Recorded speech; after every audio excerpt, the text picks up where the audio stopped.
Hello again. My name is Livi Michael. I'm the author of 20 books, several articles and short stories, and a play. I also run a podcast about short fiction called Small Pleasures, together with short story writer and translator Sonia Moore, who's based in Paris. I've taught creative writing for over 30 years, and my relationship with the publishing industry goes back even further. In that time, the world of publishing has changed dramatically, and my experience of it has varied a great deal. So I want to share some of the things I've learned with you from working with thousands of writers, with my own creative process, and with the publishing industry.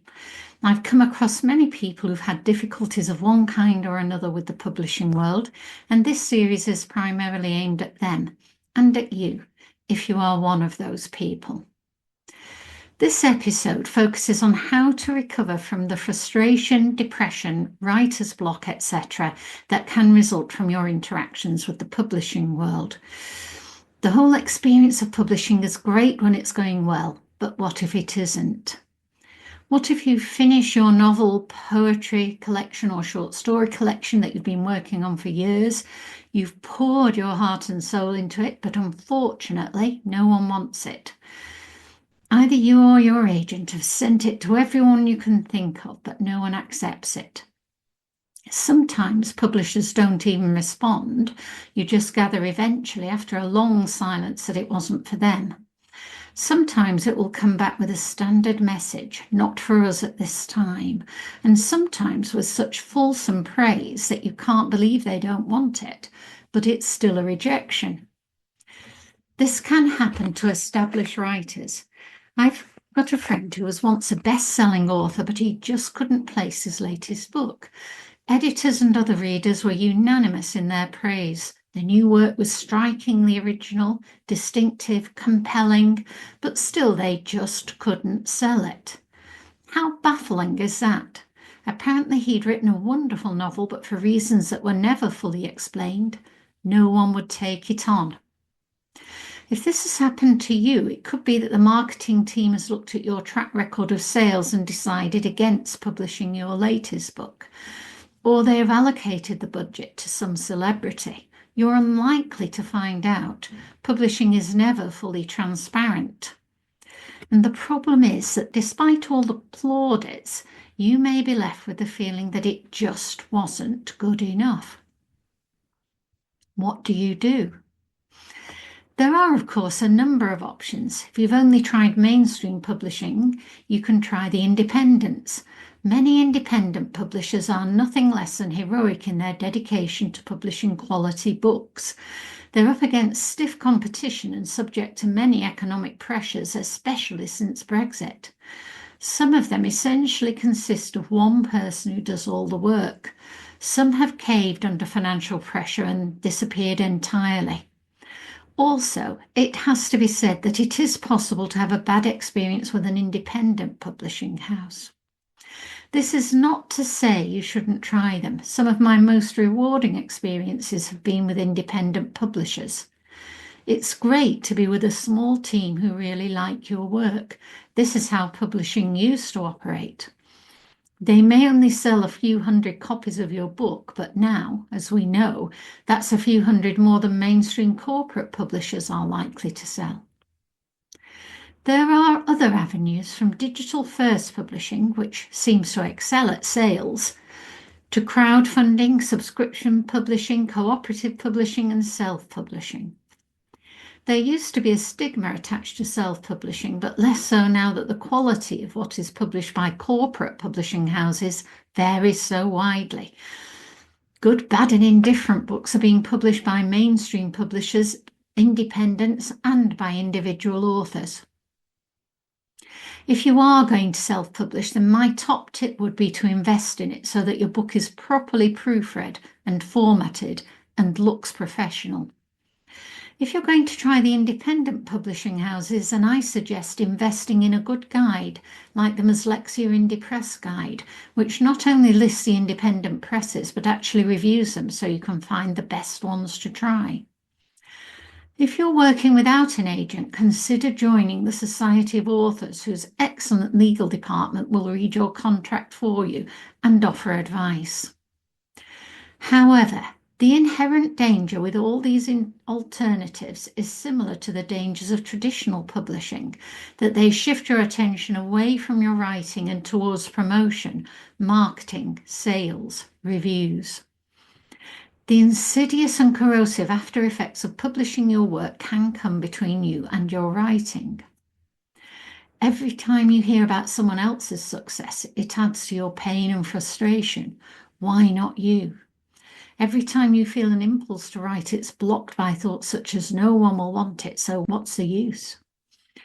But this line of thought is the enemy of your creativity. It can lead to writer's block, a crippling condition that can prevent you being able to read, let alone write. What can you do? What you shouldn't do is stop writing or play the game of trying to second guess what the publishing world will want. By the time you've spotted the trend and written your own version of it, it will have changed. Commercial publishing is trend-driven, and there are programs and algorithms dedicated to predicting what is likely to be successful. But unless you can write a novel a day, you're unlikely to be able to keep up. You need to shift your attention away from publishing and back towards writing.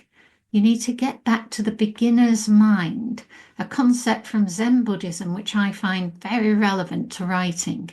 It's an attitude of openness and eagerness, unimpeded by preconceptions or negativity.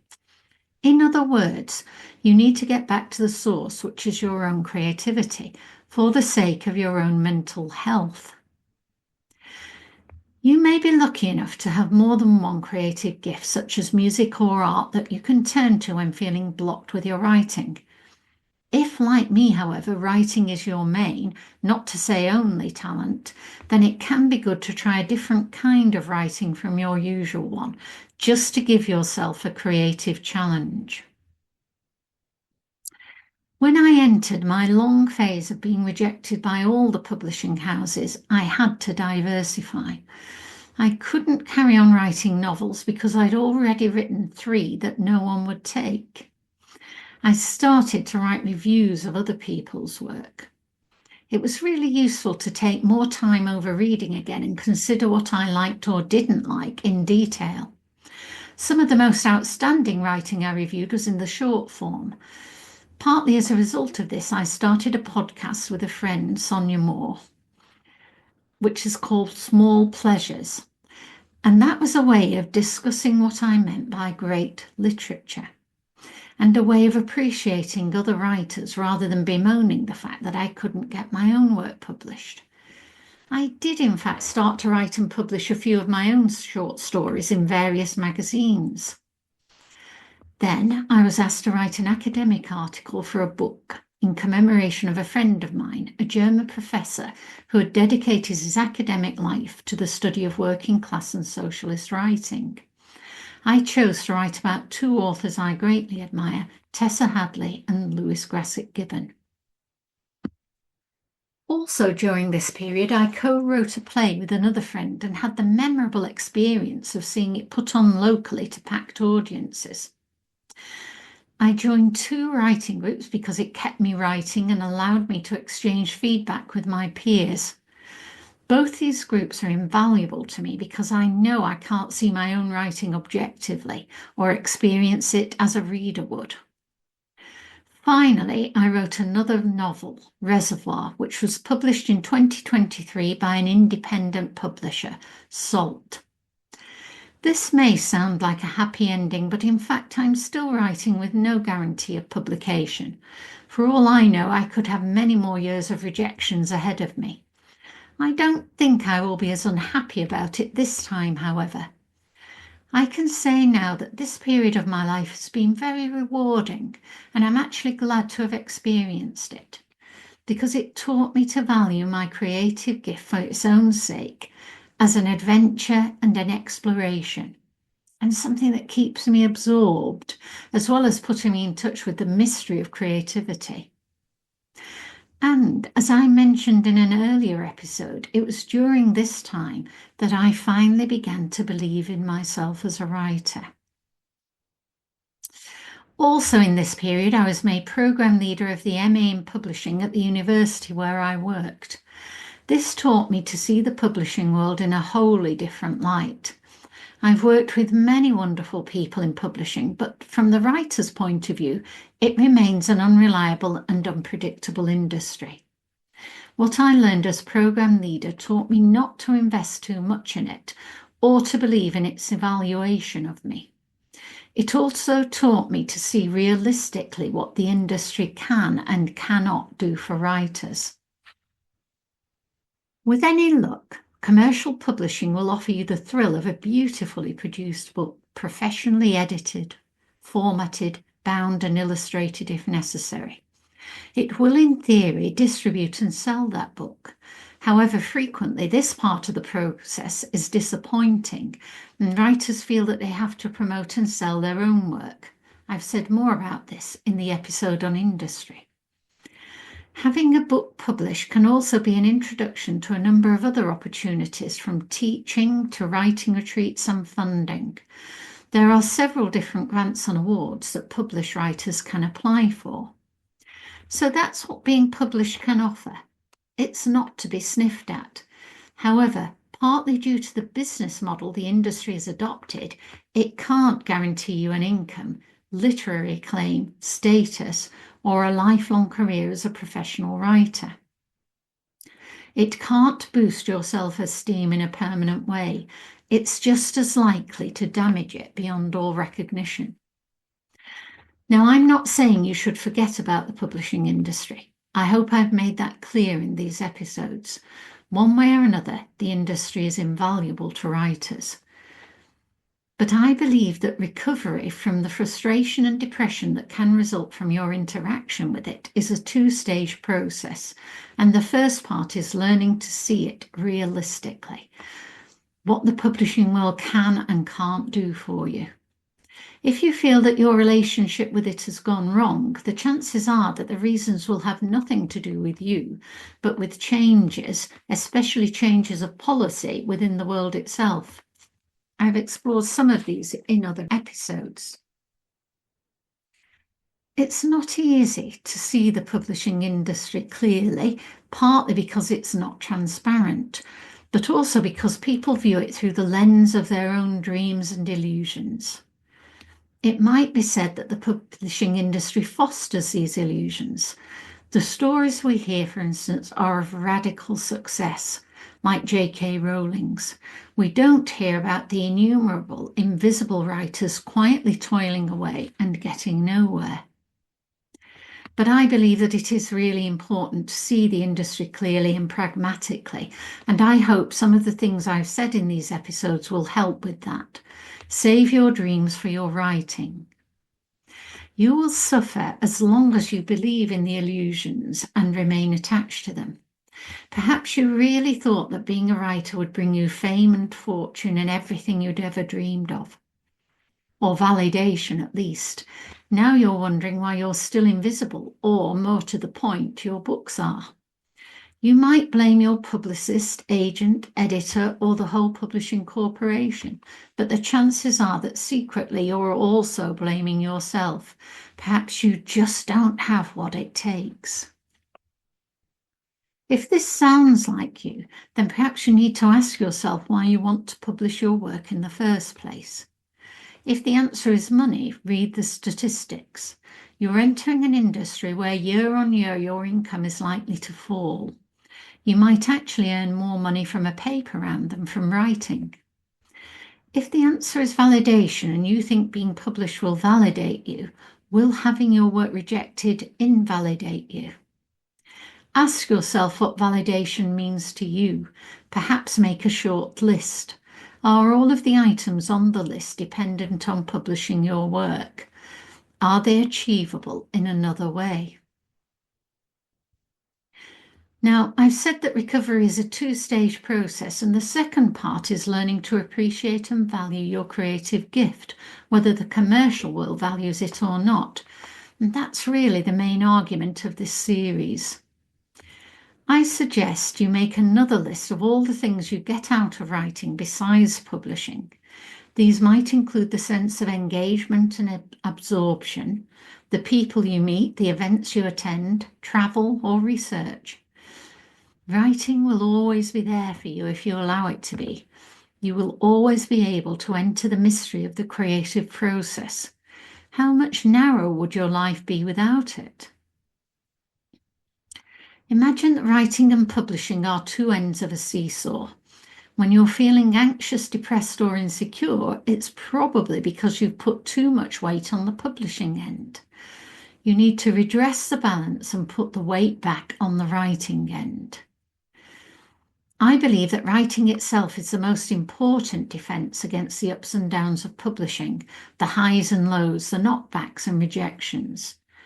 Don't grant the power to validate or invalidate your work to anyone else, and especially not to the industry. Remind yourself how incompetent it can be at evaluating anything, and particularly at selling.